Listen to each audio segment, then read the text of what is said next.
नमस्कार फ्रेंड, मैं आपका दोस्त सुशील चावलानी। मेरे इस चैनल में आपका स्वागत है। आज हमें नेपाल में छठवां दिन है। आज हम नेपाल की राजधानी काठमांडू में हैं। कहा जाता है काठमांडू नेपाल का बहुत पुराना शहर है। आज हम काठमांडू में पशुपतिनाथ मंदिर के दर्शन करेंगे और शुरुआत आज नवरात्रे चल रहे हैं। हम शुरुआत कर रहे हैं माता के मंदिर से। हम हैं क्षेत्रबाड़ी चौक पे, जो कि थमेल चौक से कुल 500 मीटर की दूरी पे। आइए अंदर चल के दर्शन करते हैं और इसके बाद हम करेंगे ब्रेकफास्ट और फिर करेंगे काठमांडू एक्सप्लोर।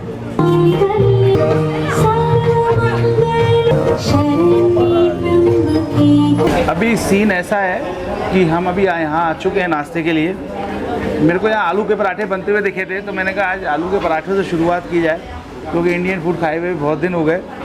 यहाँ में इन आलू के पराठे के साथ जो सर्व किया गया है, एक शायद ये आंवले की चटनी है जो हरे रंग की, जो अपने इंडिया में वैसी बनती है, और एक यहाँ नॉर्मल रोज़ जो सब्जी एक चटनी चलती है, टमाटो के साथ आंवला मिक्स करके खट्टापन आता है, तो टमाटो का टेस्ट आता है। एक हमें सॉस दी गई है जो हमारे इंडिया में, सॉस कह रहा हूँ सॉरी, चटनी मीठी, जो हमारे इंडिया में समोसों के साथ सर्व की जाती है। 3 चटनियों के साथ हमें पराठा सर्व किया गया। अब इसको एक बार रिव्यू करते हैं कैसा पराठा है। और यहाँ पे सबसे बड़ी फाइट ये है कि आप कहाँ अपना इंडियन फूड ढूंढ सकते हैं।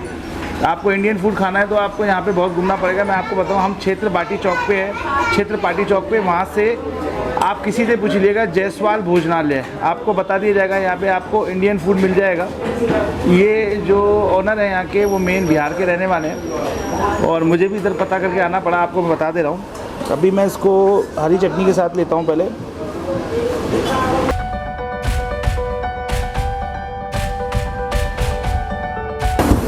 अभी तक पराठों में जो हमने मुक्तिनाथ के तरफ पराठे खाए थे, वो रेड कलर का जो मसाला होता है ना, एक तरह का अलग मसाला आलू का था।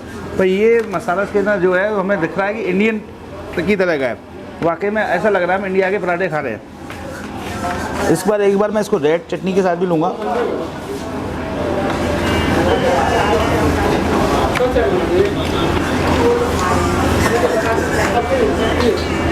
मुझे ज़्यादा बेस्ट हरी चटनी के साथ रेड है।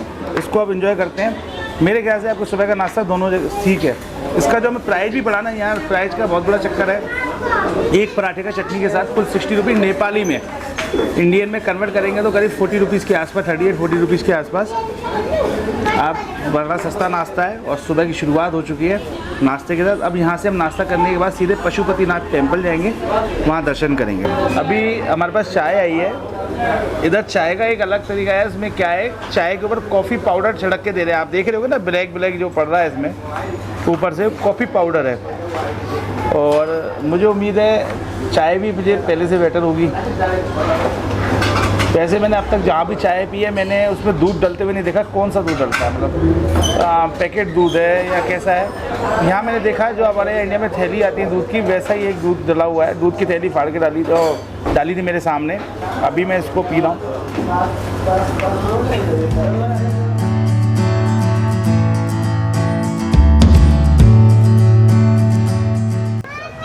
अभी हम ब्रेकफास्ट के बाद मार्केट का एक्सप्लोर करते हुए थोड़ा अपने होटल तक जा रहे थे गाड़ी में। हमें रास्ते पे देखी देव बेकरी। हम यहाँ आके रुक गए। हमने यहाँ के लोकल आइटम लिया, आइचे, मैं नाम भूल जा रहा हूँ। ये आइचे, ये आटे का बना हुआ है, गेहूं के ऊपर से। इसके ऊपर मेरे को लग रहा है जैसे चाशनी होती है वाइट रंग की, वो इसको कोटिंग करी गई है। आप देख रहे होंगे वाइट रंग की। प्लस हमारे यहाँ से बंद ब्रेड बनती है, इधर ऐसी गोल ब्रेड बनती है बंद। ये तई में तली जाती है, जो अपने होती है उसमें तल के कढ़ाई में, और उसको काट के बीच में क्रीम भरा गया है, और स्टफिंग क्रीम की गई है अंदर। प्लस हमने ये ड्रम्बल लिया है। इनसे मैंने पूछा कि इसमें क्या मामला है। ये बोले ऊपर से चॉकलेट है, अंदर से क्रीम है। अब पहले हम शुरुआत करते हैं आइचे से।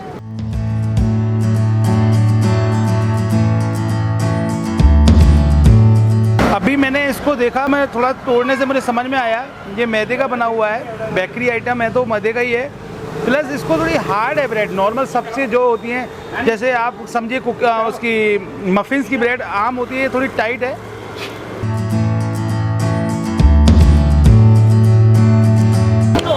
चीनी की चाशनी के ऊपर से कोटिंग की हुई है इसमें। वैसे ब्रेड मैंने पीछे भी ट्राई करी हुई थी, पर मुझे उनसे इनकी क्वालिटी अच्छी लग रही है।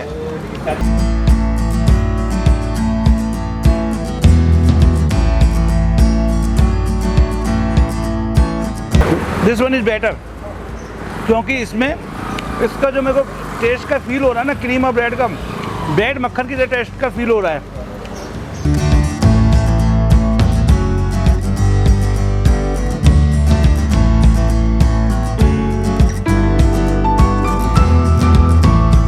This one is famous and better. मुझे ये समझ में नहीं आ रहा मैं आपको इसको एक्सप्लेन कैसे करूं, क्योंकि जब मैं ये खा रहा हूँ ना, सबसे बेस्ट मुझे ये लगा, मैं इसको खा रहा हूँ जो बिल्कुल अलग लग रहा है मुझे। ये समझिए चॉकलेट है, क्रीम नहीं है इसके अंदर, क्रीम, और इसमें अंदर मफ़िन्स का स्वाद आ रहा है, पर जो से हम वो मफ़िन्स खाते हैं वैसा नहीं है। वो उस मफ़िन को खाने के बाद गले में लगता है कि हम कुछ खाने की कोशिश कर रहे हैं। ये बहुत सॉफ्ट और मुलायम है, मतलब खा रहे हैं अपने आप आराम से, कोई हमें मेहनत नहीं लग रही मुँह में, और स्वाद इसका सबसे बेटर है।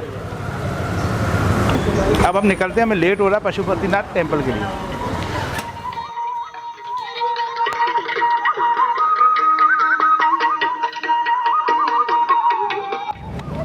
हम अभी अपने थमेल मार्केट के पास में हमारा रूम था, वहाँ से हम चले। ये 5 किलोमीटर की दूरी पे पशुपतिनाथ मंदिर है, जहाँ हम आ चुके हैं। पार्किंग में अपनी गाड़ी लगा दी है और अभी हम पशुपतिनाथ मंदिर अंदर की ओर जा रहे हैं। रास्ते का ट्रैफिक बहुत है, आप यहाँ तक आते हैं तो ट्रैफिक बहुत है। थोड़ा सा टाइम हमें करीब 25 मिनट या आधा घंटा लग गया इस 5 किलोमीटर को कवर करने में। अभी हम अंदर जा रहे हैं मंदिर के दर्शन करने।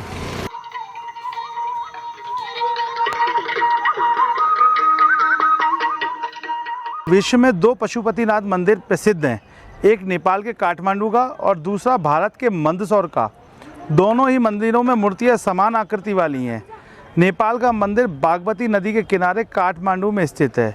इसे यूनेस्को की विश्व धरोहर में भी शामिल किया गया है। ये मंदिर भव्य है, यहाँ पर देश विदेश के पर्यटक आते हैं। पशुपतिनाथ मंदिर का एक अर्थ है पशु अर्थात जीव और प्राणी, और पति का अर्थ है स्वामी और नाथ, मालिक या भगवान। इसका मतलब यह है कि संसार के समस्त जीवों के स्वामी या भगवान है पशुपतिनाथ। दूसरे अर्थों में पशुपति काठमांडू घाटी के प्राचीन शासकों के अधिष्ठाता देवता रहे हैं। पशुपत संप्रदाय के इस मंदिर के निर्माण का कोई प्रमाणित इतिहास तो नहीं है, किंतु कुछ जगह पर यह उल्लेख मिलता है कि मंदिर का निर्माण सोमदेव राजवंश के पशुप्रेक्ष ने 3री सदी ईसा पूर्व में कराया था। 2015 में आए विनाशकारी भूकंप में पशुपतिनाथ मंदिर की विश्व विरासत स्थल की कुछ भारी इमारतें पूरी तरह नष्ट हो गई थी, जबकि पशुपतिनाथ का मुख्य मंदिर और मंदिर की गर्भगृह को किसी प्रकार की हानि नहीं हुई। मंदिर के पुजारी पशुपतिनाथ मंदिर में भगवान की सेवा करने के लिए 1747 से ही नेपाल के राजाओं ने भारतीय ब्राह्मणों को आमंत्रित किया था। बाद में मल्ला राजवंश के एक राजा ने दक्षिण भारतीय ब्राह्मणों को मंदिर का प्रधान पुरोहित नियुक्त कर दिया। दक्षिण भारतीय भट्ट ब्राह्मण ही इस मंदिर के प्रधान पुजारी नियुक्त होते रहे हैं। वर्तमान में प्रचंड सरकार के काल में भारतीय ब्राह्मणों का एकाधिकार खत्म कर नेपाली लोगों को पूजा का प्रभाव सौंप दिया गया। इस मंदिर की जो टाइमिंग है वो सुबह 4 बजे से रात के 9 बजे तक खुलता है। दोपहर के समय में 5:30 बजे मंदिर के पट बंद कर दिए जाते हैं।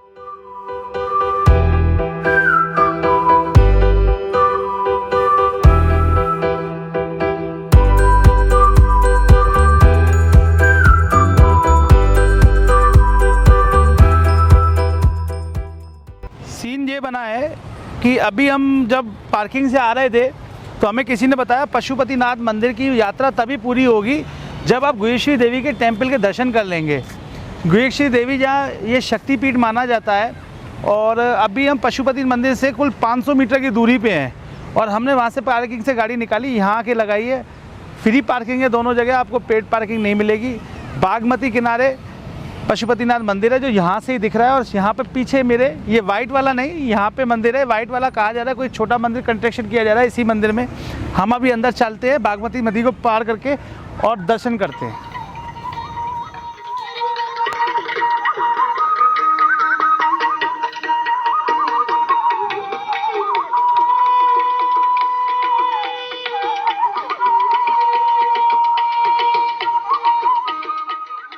गुहेश्वरी देवी टेम्पल के हम इस वक्त दर्शन कर रहे हैं। गुहेश्वरी देवी टेम्पल एक माता के 51 शक्तिपीठों में से एक शक्तिपीठ है। कहा जाता है माता सती के यहाँ पिछला भाग गिरा था, इसीलिए ये मंदिर की यहाँ स्थापना हुई। हम इस मंदिर की आर्किटेक्ट को देख रहे हैं, बड़ा प्यारा सुंदरता से मंदिर बना हुआ है।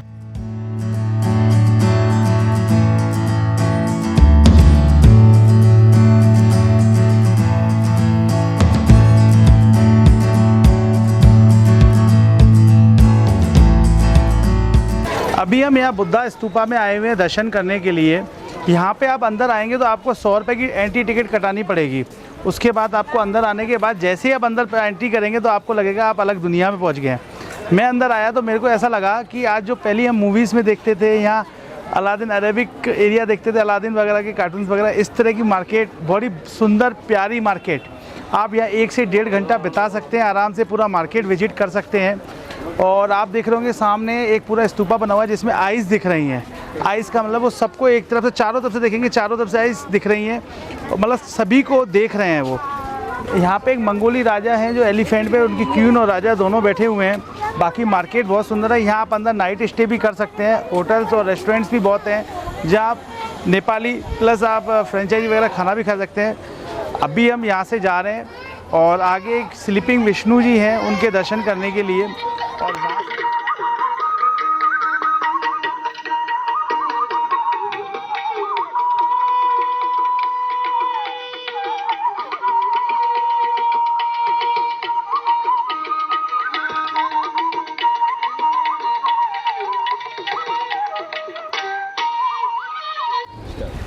हम इस वक्त विष्णु टेम्पल में हैं, स्लीपिंग विष्णु टेम्पल पे।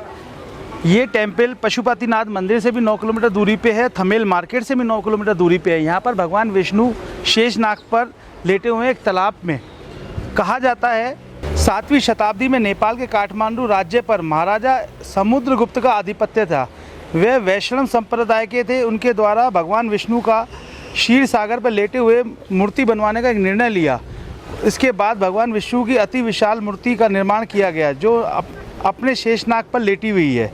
इसके बाद इसे तालाब के ऊपर रख दिया गया। इसका नाम बूढ़ा नीलकंठ इसलिए कहा जाता है, जब भगवान शिव जी ने विष का पान किया था तो उनको विष का पान से उनके गले में जो कंठ में प्रॉब्लम या दिक्कत हो रही थी उनको, तो उसकी दिक्कत को और उस पीड़ा को बुझाने के लिए इस जगह पे आए थे। यहाँ उन्होंने तालाब की उत्पत्ति करी थी। यहीं पे उन्होंने उस तालाब के पानी को पीकर अपनी पीड़ा को मिटाया था और कम किया था। इसलिए इस जगह का नाम बूढ़ा नीलकंठ है। अभी हम मंदिर से बाहर निकले थे, हमें चाचा मिले, बिहार के रहने वाले हैं। चाचा कहाँ के हो आप? हम बिहार से हैं सर। किस जगह से? पूर्वी चंपारण मोतिहारी बापू धाम। मोतिहारी से। पर मैंने गौर किया, नेपाल में एक तो सभी मंदिरों में कबूतरों को चारा डाला जाता है, दूसरा यहाँ बिहार के बहुत है, वो भी मोतिहारी के ज़्यादा हैं। अभी चाचा से मेरा पान खाने का मन था, मेरे को कहा, मैं सोच रहा था यहाँ पान मिलता ही नहीं, के लोग मिलते ही नहीं है पान। चाचा के यहाँ मैं गुलकंद का पान बनवाया है और खाते हैं और आगे चलते हैं।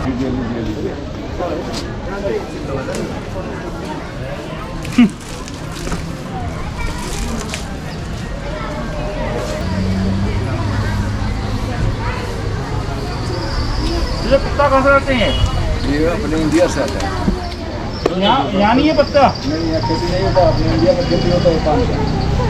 पत्ता यहाँ से पान इतना बड़ा था, चबाते चबाते देर लग गई।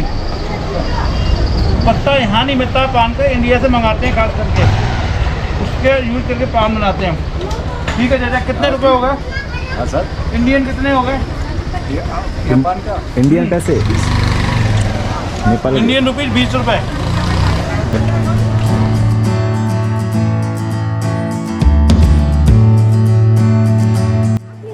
हम अभी स्वयंभू महाचैत्य मंदिर पे आ चुके हैं।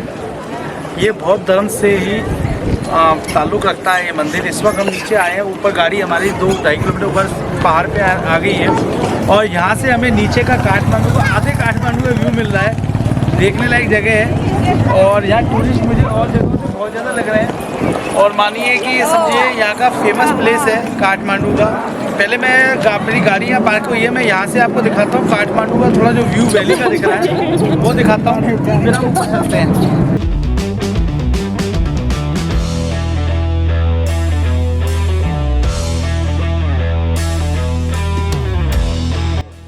अभी हम मंदिर में ऊपर आ चुके हैं। मेरे पीछे पूरा का पूरा व्यू काठमांडू का दिख रहा है। इस जगह का महत्व ये है कि ये जो जगह है स्वयंभू स्वयं भी को बोले खुद उत्पन्न होने लगी। 2000 वर्ष पहले इस जगह पर एक प्राकृतिक तौर पे सरोवर हुआ करता था, इसी कारण से इसका नाम पड़ा स्वयंभू, क्योंकि वो खुद ही सरोवर इधर हुआ था, बाद में वो थोड़ा लुप्त भी हो गया कम।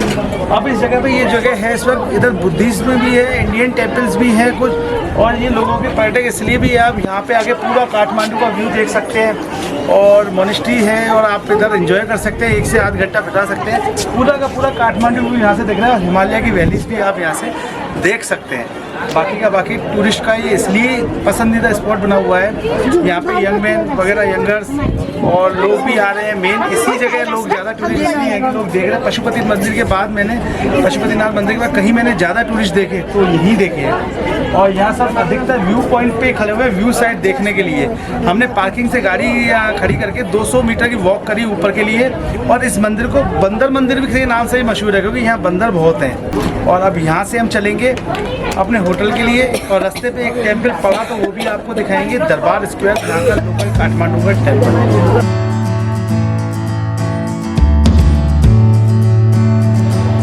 इस वक्त हम काठमांडू दरबार स्क्वायर में हैं। ये थमेल मार्केट से 1 किलोमीटर की दूरी पे है। कहा जाए तो दरबार स्क्वायर का मतलब राजाओं का महल। अभी आप जब यहाँ पे आएंगे तो आपको एक चीज़ दिखेगी, आप एंटर करेंगे तो वाइट कलर का पूरा एंट्रेंस गेट दिखेगा, वो म्यूजियम का गेट है। म्यूजियम की टाइमिंग 5 बजे की है, उसके बाद वो बंद हो जाता है। और दूसरी चीज़, आपको जब भी आप यहाँ आएंगे तो आपको मंदिर की अलग अलग शैली में बने हुए इंडियन मंदिर, हिंदू मंदिर दिखेंगे। और यहाँ पे एक माता जी की एक मूर्ति भी है, बहुत बड़ी प्रतिमा है, उसके लोग दर्शन कर रहे हैं। बाकी आपको अधिकतर यहाँ पे सारे मंदिर ही दिखेंगे। शाम का विजिट टाइम, वॉकिंग टाइम आपके लिए यहाँ अच्छा है, वॉकिंग करके आप अपना टाइम बिता सकते हैं। पीछे आपको सारा का सारा एरिया आपको जो दिखेगा टूरिस्ट से भरा हुआ दिखेगा। मैं देख रहा हूँ कि एक मैंने टूरिस्ट सबसे ज़्यादा पशुपतिनाथ टेम्पल, सेकंड आपको मैंने दिखाया था जो हम स्तूपा पे गए थे ऊपर, थर्ड मुझे यहाँ पे दिखा जो हमने स्वयंभू स्तूपा के, थर्ड मुझे यहाँ टूरिस्ट देखे वॉकिंग करते हुए। और मैंने यहाँ देखा फॉरेनर की टिकट 1000 थी, और वहाँ जो स्वयंभू स्तूपा पे जो टिकट लगी थी 50 रुपीज़ नेपाली पर पर्सन लगी थी इंडियंस की, वो यहाँ मेन मार्केट से 10 किलोमीटर दूर है। ये एक तरह का राजाओं का पुराना महल है, यहाँ ये हिस्टोरिकल प्लेस है, लोग आते हैं घूमने के लिए। और आपको मैं बता दूं आपकी जानकारी के लिए, आप यहाँ पे शाम के टाइम पे कभी भी विजिट कर सकते हैं, सुबह के टाइम पे विजिट करते हैं। यहाँ इंडियंस के लिए 150 रुपये नेपाली रुपीज़ का टिकट करता है, और आप यहाँ आ सकते हैं। मैं आपको इस स्मारक के बारे में बताऊँ कि इस स्थल पर शाही महलों के निर्माण की प्राथमिकता 3री शताब्दी से लिच्छवी काल की है। भले ही वर्तमान महलों और मंदिरों का बार बार और व्यापक जीर्णोद्धार हुआ हो, और उस अवधि से कुछ भी भौतिक अवशेष नहीं बचा है। कहा जाए तो आप ये समझिए, महलों का निर्माण 10वीं शताब्दी के अंत में शासन करने वाले राजा गुणकमादेव द्वारा किया गया था। जब काठमांडू शहर राजा रत्नमल के शासन में स्वतंत्र हुआ था, ये बात थी 1484 से 1520 की, के महल में अपने मल्ला राजाओं के लिए शाही महल बनवा दिए थे उन्होंने।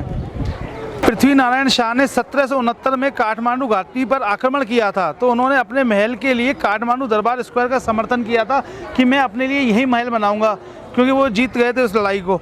अन्य के बाद शाह राजाओं ने 1896 तक चौक से शासन करना जारी रखा।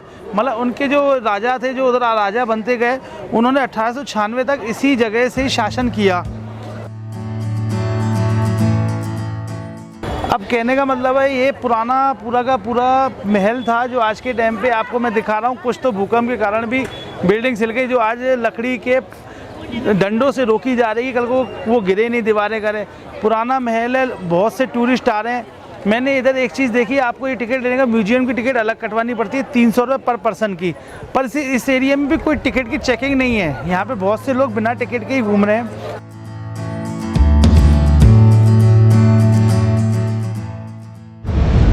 हाय फ्रेंड्स, आज हम नाइट पार्टी के लिए जा रहे हैं थमेल में। आप थमेल मार्केट में नाइट पार्टी एंजॉय करने के लिए आ सकते हैं। और मैं आपको बता दूं, पूरा डे हमने काठमांडू में विजिट किया, टेम्पल्स वगैरह। अभी हम थमेल के लिए जा रहे हैं, जो मार्केट है जिसके लिए काठमांडू की नाइट लाइफ जानी जाती है, वो आपको शो करता हूँ। आप देखिए, मोमेंट्स एंजॉय कीजिए, और वहीं आप मेरी तरफ से अभी से बाय बाय ले लीजिए। मैं आपको यहीं से कह देता हूँ अभी।